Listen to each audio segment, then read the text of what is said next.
in the book, you describe how you watch a video of a animal stalking a bunny and a predator stalking a bunny, and you were like, oh, and you related to the prey, but you realize that all these other people related to the predator. And I thought that was so interesting, considering, like, you know for me, like, as like, this is something I've wrestled with a lot, this idea. I mean, I guess for me, like, this idea of, I get so frustrated at some point, like early on, with the idea that women should just, like, not have aggression, like with the idea, like when I was semi-vegetarian and wanting meat, and the idea that there was all these the value judgments that are laid on this, and that, and you describe how a lot of women especially, like, relate to this, like, prey dynamic, and that we have to kind of start to activate this inner predator. So, just, I know we don't have a lot of time, but I feel like this is so important to touch on. Yeah, so I just recognized in that moment when we were watching the video that there were people in my class that related to the predator, and that was an aha moment for me because I thought only bad people related to the predator. I thought everybody related to the prey and wanted the prey to escape and wanted, like, and I was nervous, like, watching it. I was like, oh my god, here it comes, here it comes. No, no, no, get away.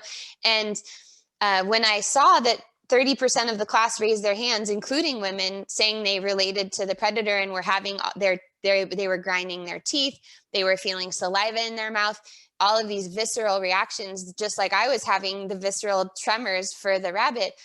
It really was like, oh, I've totally given a moral value to these things, that somehow being a predator is bad and being prey is good.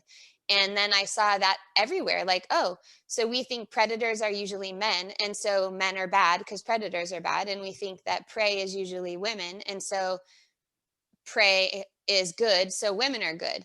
And then here we are in this super binary thing of, like, you're either this or you're that. And in truth, in our nervous system, we have to be able to occupy that full spectrum.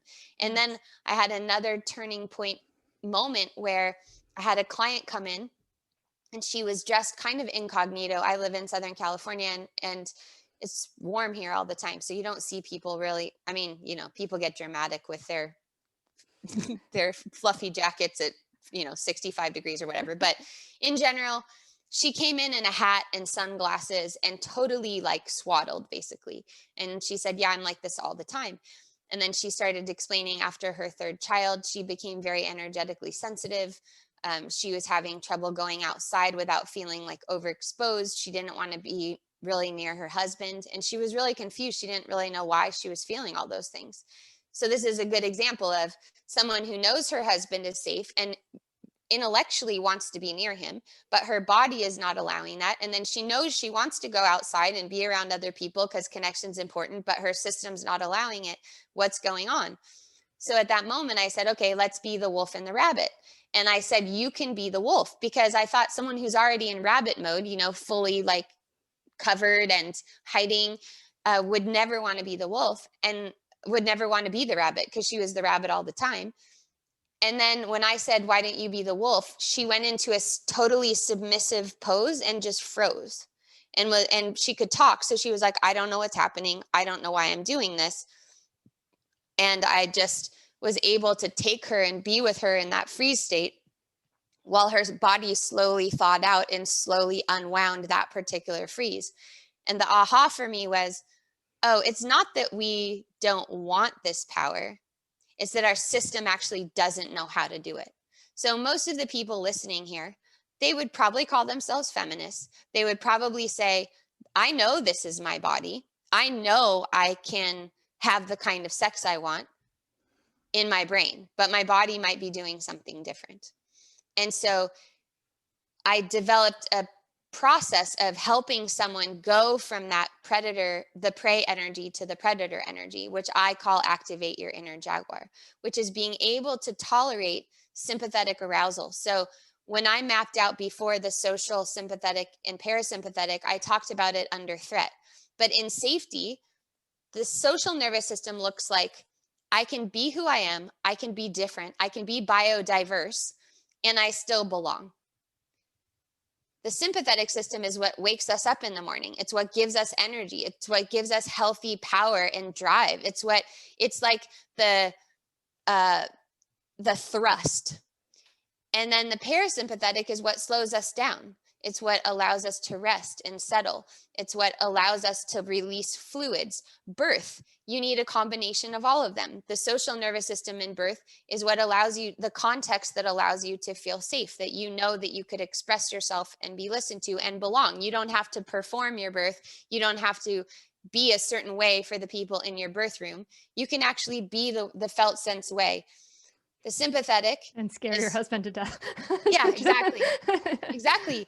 A willingness to disrupt certain agreements. That's so common, right? It's so common that women say, oh, I wanted this birth, but my husband wanted this, so we went to the birthing center. Or I wanted to do this, but my partner wanted this, and so we did X. And then afterwards, they have to deal with not only what happened in the birth, but the fact that really underlying that was that they weren't claiming their own agency because they thought the partnership was more important than their visceral agency. Hmm.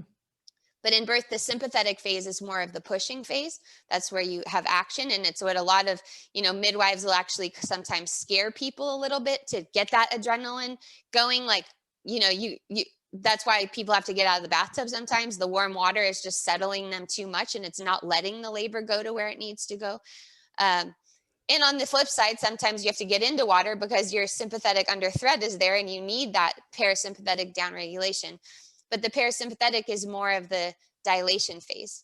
So in sex, arousal is more of it's a oscillation between sympathetic and parasympathetic, but ejaculation is more of the sympathetic.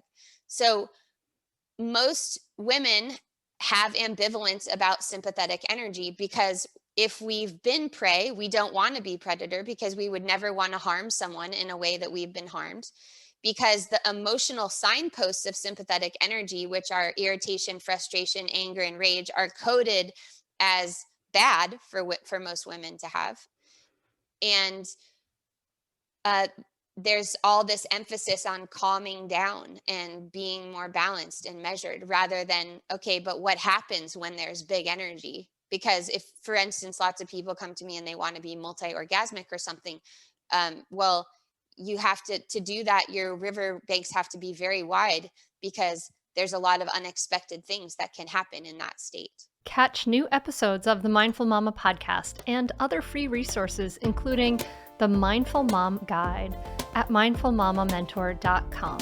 You can listen to every back catalog episode, including interviews with Dr. Dan Siegel, Janla Van Zant, Sharon Salzberg, and get meditations, join our private Facebook group, and more. Go to mindfulmamamentor.com now. I'll see you there.